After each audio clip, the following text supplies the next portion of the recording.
Neste momento, elevemos os nossos pensamentos, os nossos sentimentos.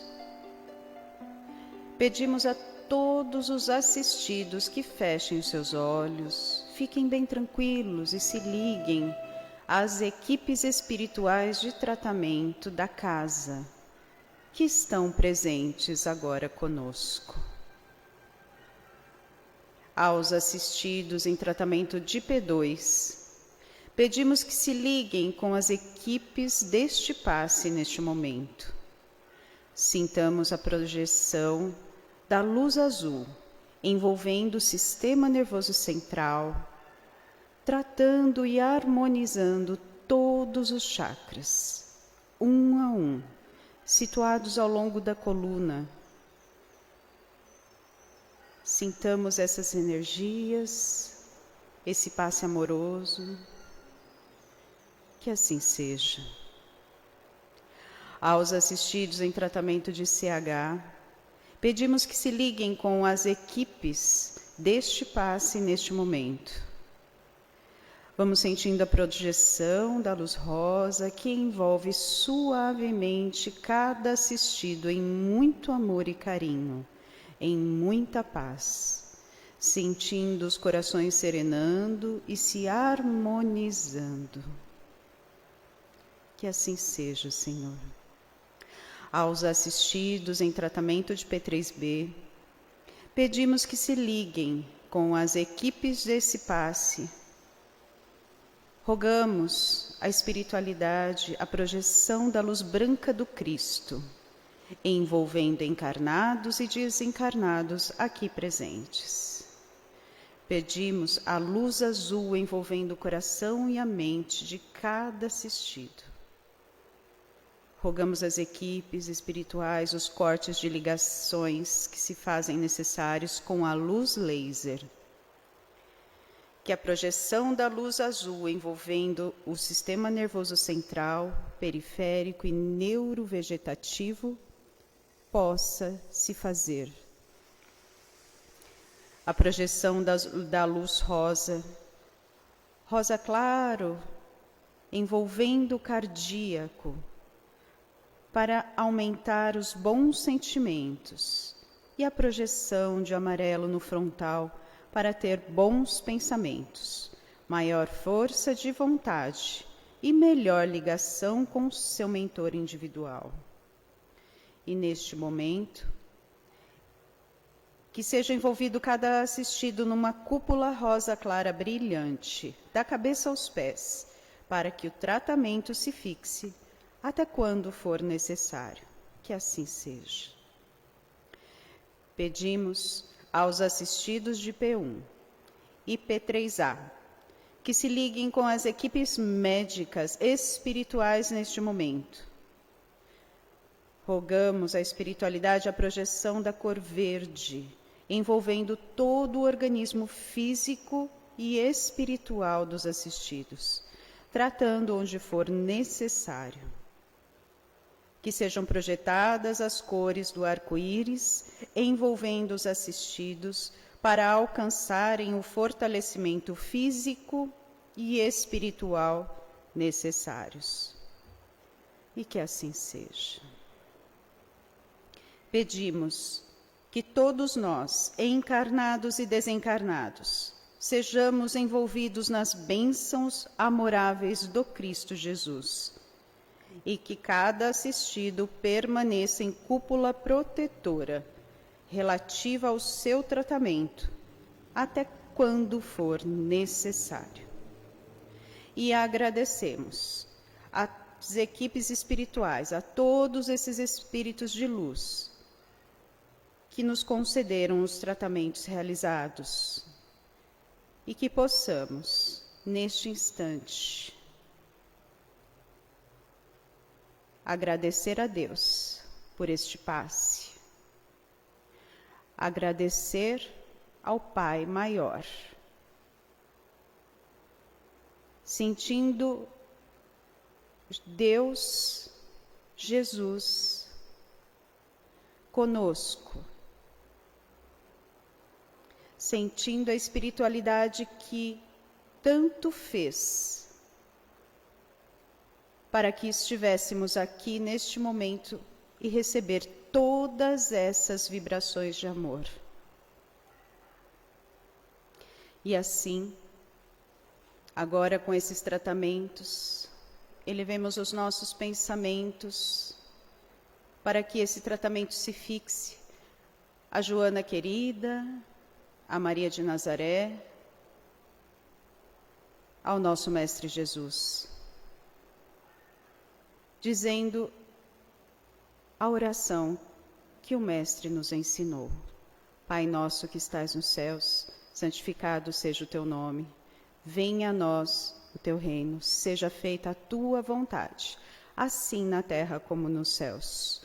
Pão nosso de cada dia nos dai hoje, perdoai as nossas dívidas, assim como perdoarmos aos nossos devedores, e não nos deixeis cair diante das tentações. Livra-nos, Senhor, de todo o mal. Que assim seja. E que possamos envolver nosso querido irmão Marco com muito carinho, para que ele possa trazer todas as lições do Mestre Jesus preparadas para hoje. Que assim seja.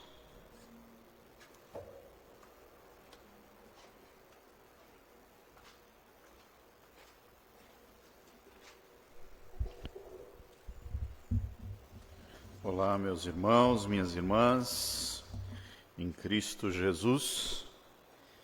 Que a paz do nosso Divino Mestre esteja e permaneça junto de cada um, nos seus lares, nos seus locais de trabalho, onde quer que estas ondas sonoras, essas imagens possam estar chegando nesse instante.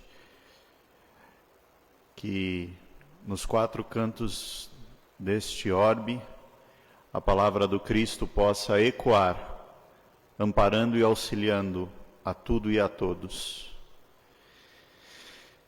Meus queridos, a mensagem desta bendita oportunidade é uma reflexão que está contida em dois trechos do Evangelho de Jesus, segundo os apóstolos Mateus e Marcos.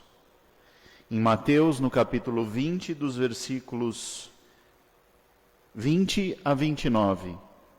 E em Marcos, no capítulo 10, de 35 a 45. Como muitos dos textos evangélicos, os autores trazem relatos, trazem passagens do Cristo, para que através do nosso entendimento possamos refletir sobre as nossas ações, sobre o nosso comportamento e buscar a tão almejada evolução a que nos compete esta encarnação. E contam os evangelistas que certa vez se aproximou de Jesus os filhos a esposa dos filhos de Zebedeu, dois dos apóstolos do Cristo. E junto deles, esta mãe roga ao Mestre Jesus que seja possível e que ele faça com que seus dois filhos, ao olhar daquela mãe, os seus prediletos, estejam assentados à direita e à esquerda do Mestre Jesus, quando este retornar ao seu reino. O reino de Deus que tantas vezes e em tantas oportunidades foi referenciado pelo Mestre Jesus. Antes de seguirmos com a passagem, nós vamos fazer algumas reflexões sobre cada uma das partes desse texto. A mãe que pede pelos filhos, no texto de Mateus, ou os próprios discípulos que pedem a Jesus que estejam assentados ao seu lado no reino de Deus, pode ser entendida e compreendida por tantos pedidos que nós outros fazemos ao Mestre e a Deus, para que as coisas se aconteçam da forma como nós esperamos. Aquela mãe, aqueles discípulos, por amor ao Mestre, por compreendê-lo como o caminho, a verdade e a vida, pedem as suas bênçãos para que estejam eles ao lado do Mestre no reino dos céus. Nós também muitas vezes pedimos que as coisas aconteçam segundo a nossa visão e o nosso entendimento. Não é errado pedir, meus irmãos, e não é este fato que estamos querendo abordar nesse instante. O que queremos trazer à reflexão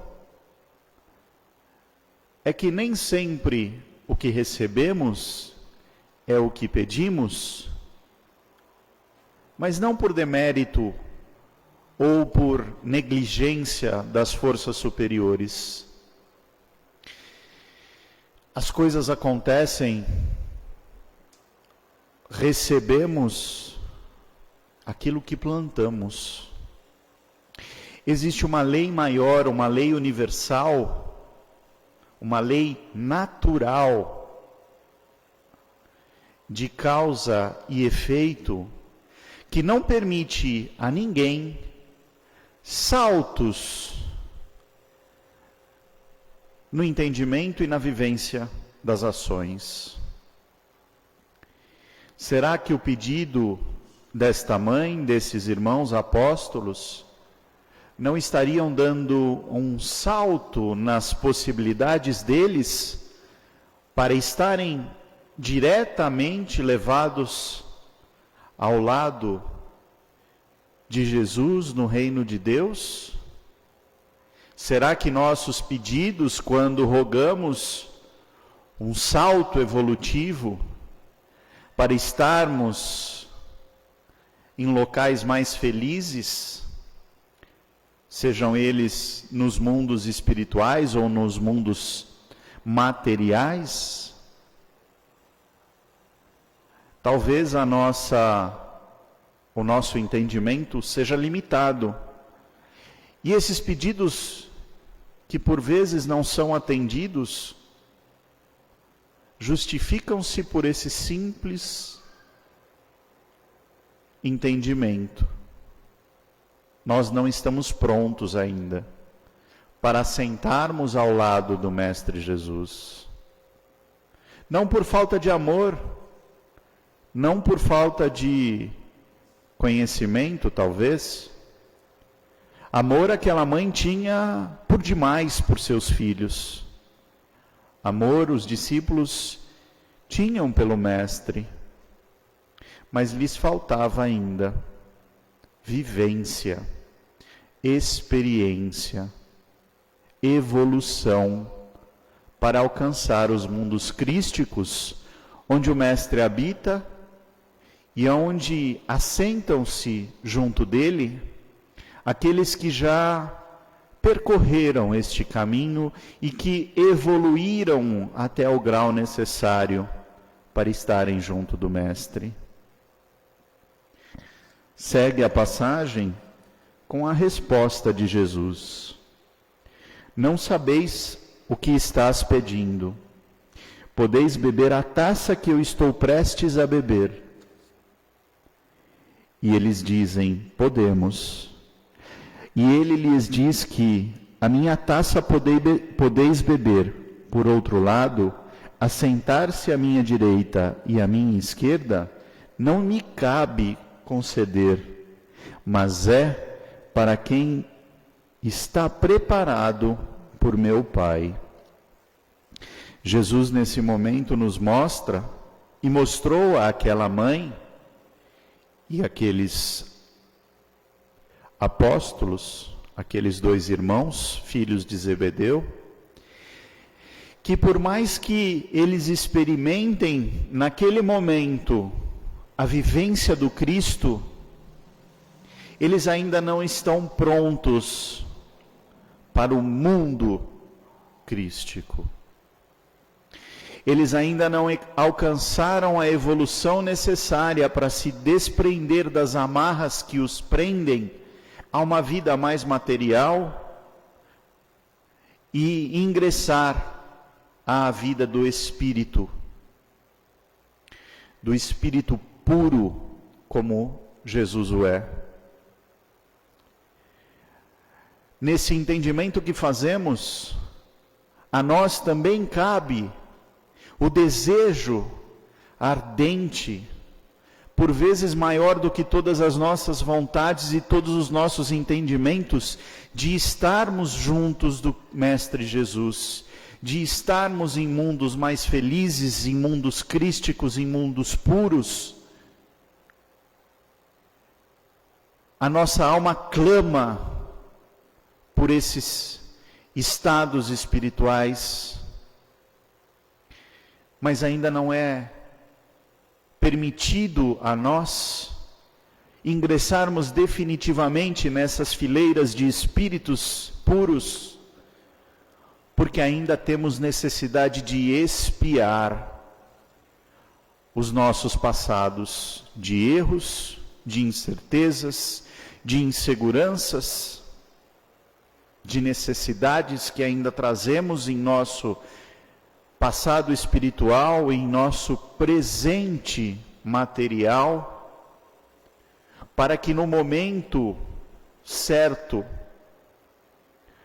possamos ser convidados de forma definitiva a estar nos mundos crísticos, não para o gozo da felicidade eterna, segundo os nossos entendimentos materiais, do descanso em paz e da serenidade plena do espírito pós a vida corpórea, mas do trabalho laborioso em prol do semelhante, com entendimento, com amor, com despreendimento. Este é o mundo de Jesus. É o mundo do amor por todos os seus semelhantes, de forma plena, de forma convincente, porque nada mais tem a provar.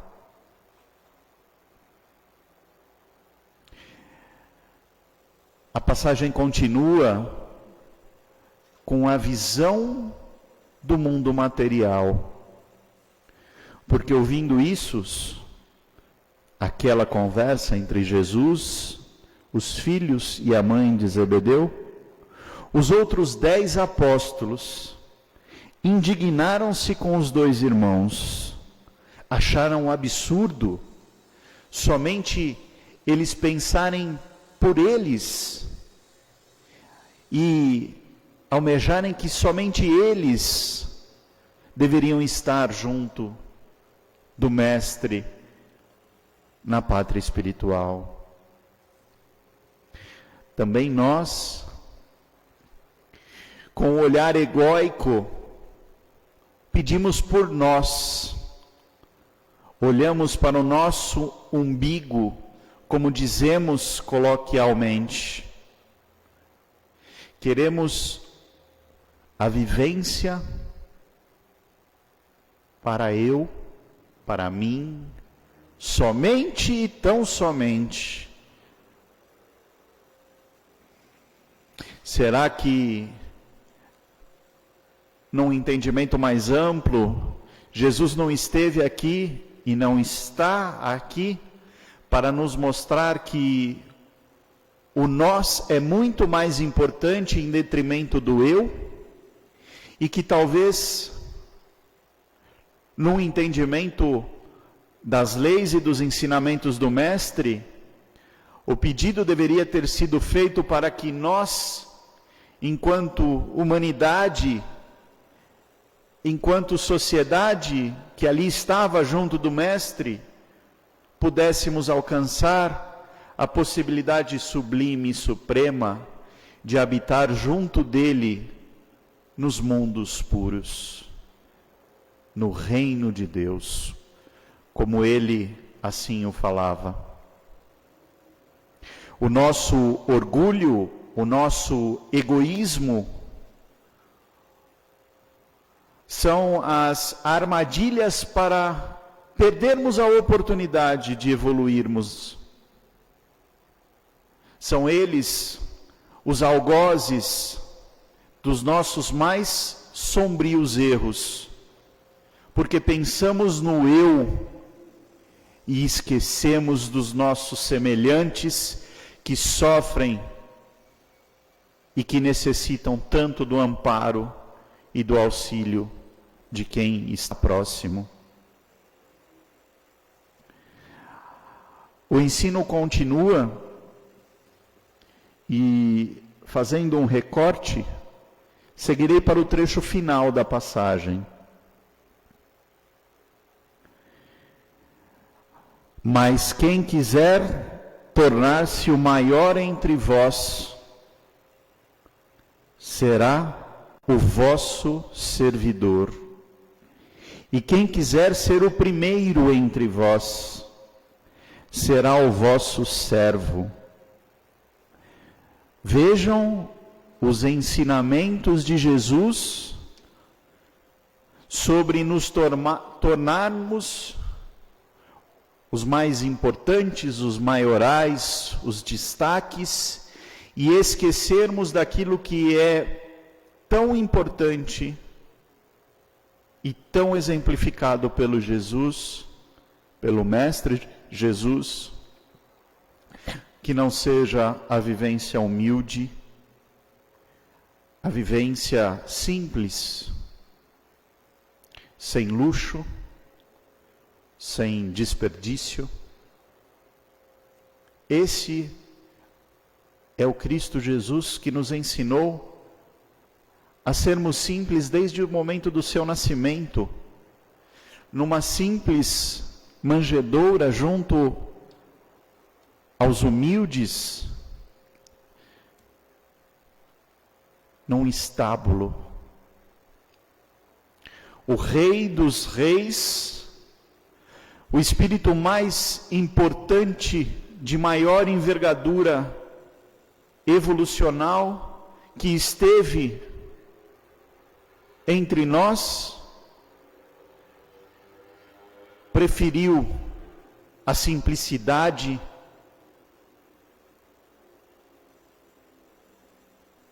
de um simples estábulo entre animais e seres humanos humildes para ingressar na vida corpórea. Jesus foi o exemplo maior da humildade em todos os momentos da sua vida. Auxiliou, serviu, sem perguntar a quem, ultrapassou os conceitos e os entendimentos daquela humanidade tão restrita como a nossa atualmente, e teve a ousadia de curar aos sábados, o que era terminantemente proibido entre os judeus.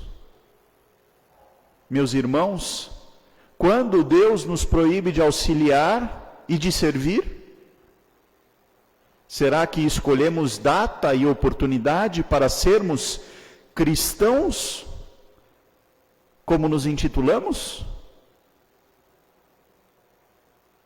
O bom servidor é o que está preparado para servir a todo instante,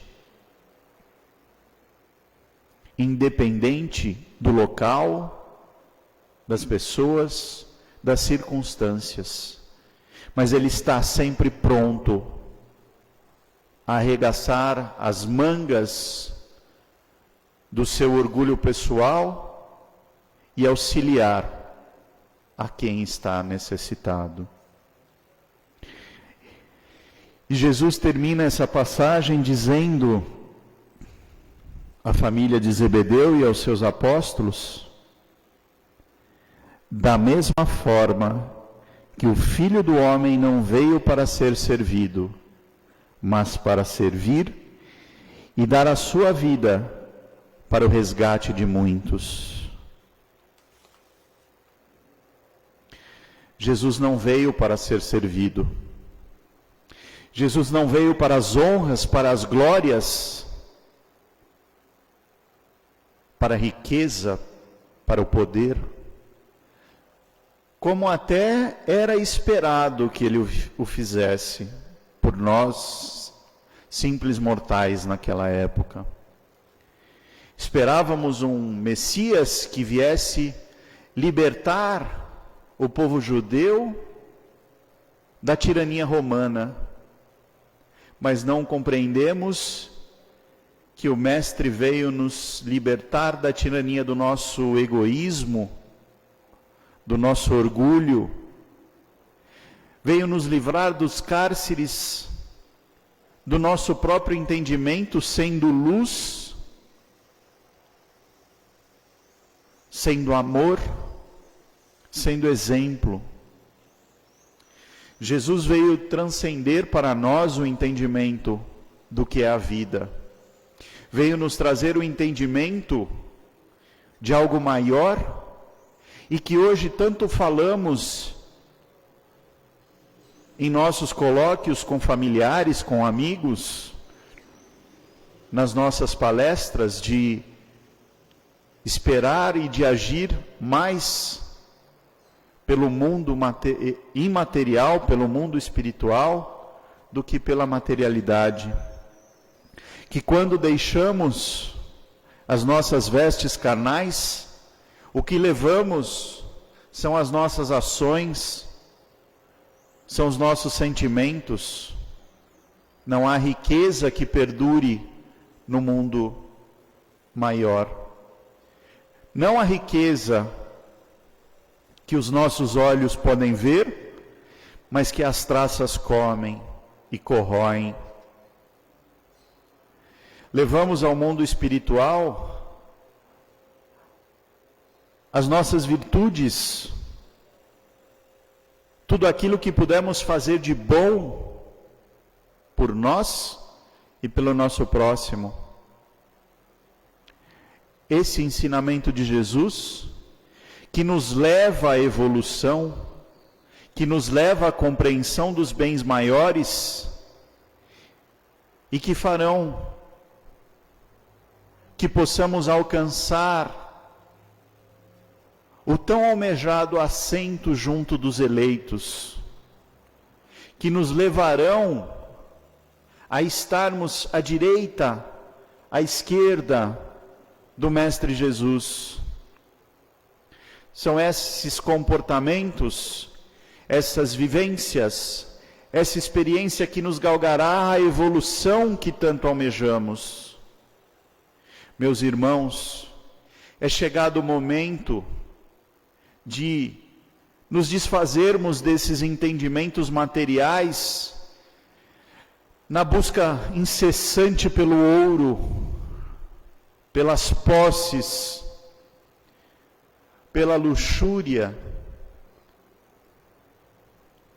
pelo capital material, e elevarmos o nosso entendimento a agirmos e compreendermos que o que nos vale é um auxílio ao necessitado,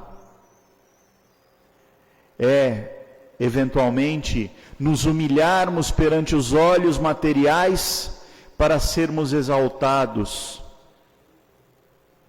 no mundo espiritual.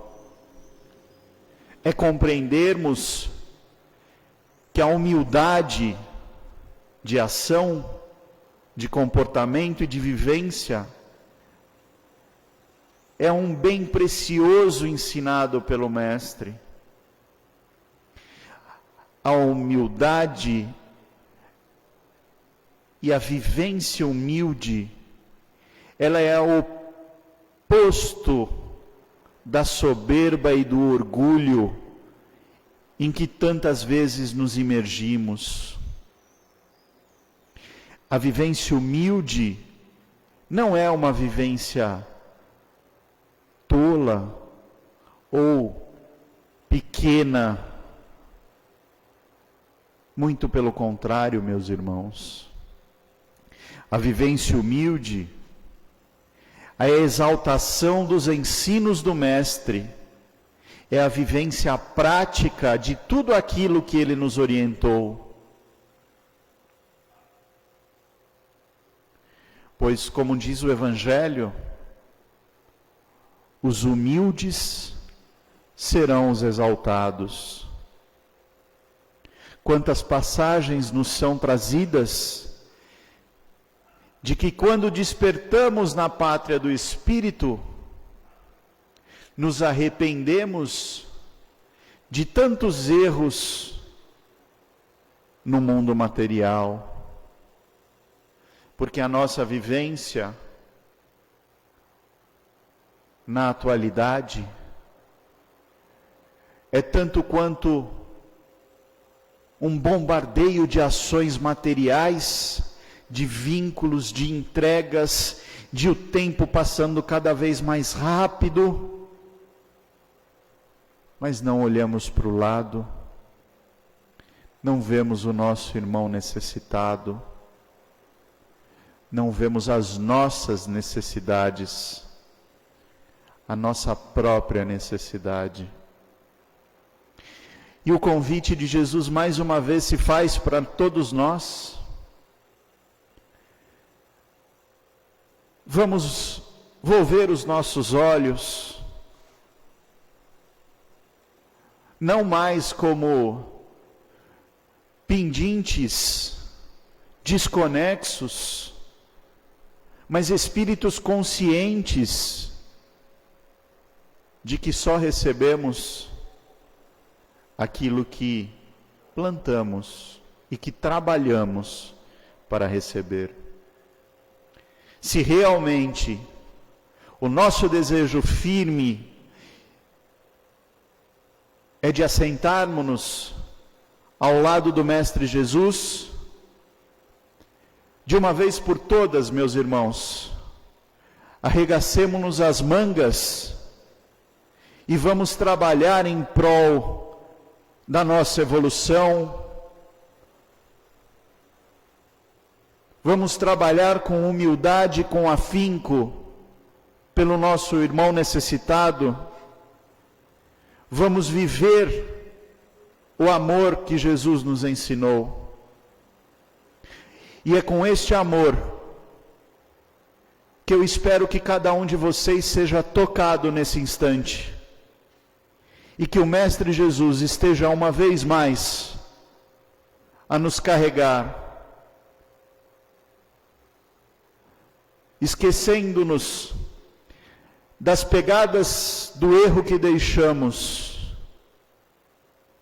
mas nos braços do Mestre Jesus, um novo caminho, uma nova caminhada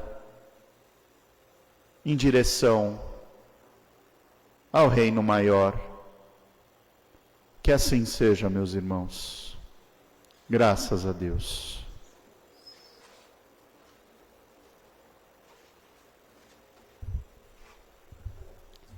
E agora, assim como o Mestre apenas serviu e nos ensinou a servir, elevemos os nossos pensamentos, meus irmãos, numa corrente única de amor,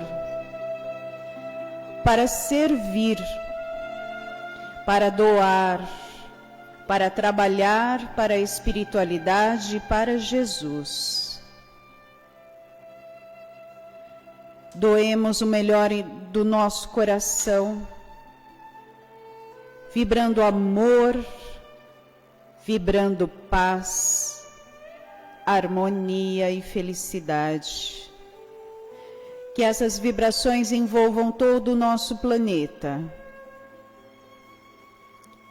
Que o nosso planeta azul fique repleto de luz, da luz crística. Que o nosso Brasil também receba essas vibrações. Que haja harmonia nos corações dos brasileiros, pois esta é a pátria do cruzeiro, o coração do mundo. Vibremos por todos os necessitados do corpo e da alma. E deixamos aqui as vibrações para a casa do Dr. Bezerra de Menezes no espaço, Dr. Eurípides Barçanufo, para que eles aproveitem essas vibrações a todos os doentes que necessitarem. E que um pouquinho dessas vibrações possam retornar a nós, para que tenhamos força e coragem no dia a dia. Que assim seja, graças a Deus.